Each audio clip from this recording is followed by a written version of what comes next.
Mon premier roman, Escarpé, invite le lecteur à entrer dans le quotidien d'une famille paysanne dans les années 90 à la montagne.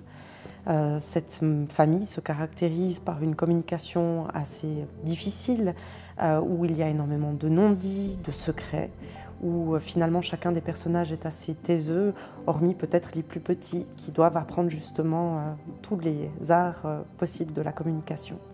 Cette famille, comme beaucoup de familles, traverse des deuils, petits et grands, chacun à son échelle. Et à un moment donné, cette famille est confrontée à l'autre, qu'il s'agisse du touriste, de l'ouvrier, et en particulier d'une jeune fille au père, qui va amener une nouvelle façon d'échanger et d'aborder la vie, d'aborder la pente de l'existence qui est assez raide, et à entrevoir l'espérance qu'il y a de l'autre côté de la montagne.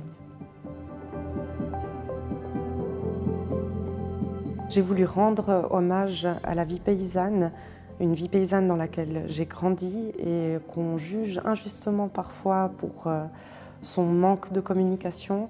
Et puis je pense que ce peu de communication n'est pas forcément un manque d'intelligence ou d'éloquence, bien au contraire. Et ça n'est pas parce que le silence est maître qu'il n'y a pas d'émotion à exprimer.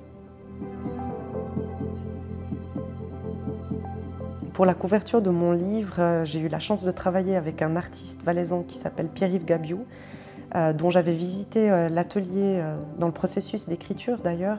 Et par après, j'ai réalisé qu'un certain passage correspondait à cette visite.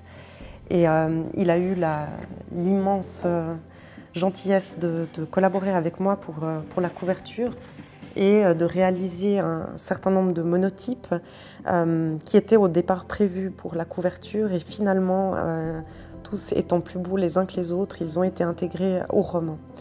Et ils expriment parfaitement cette notion d'escarpement et de paysage à la fois intérieur et extérieur, où tout est pente, tout doit être surmonté, comme chacun des deuils que traversent les personnages de mon histoire.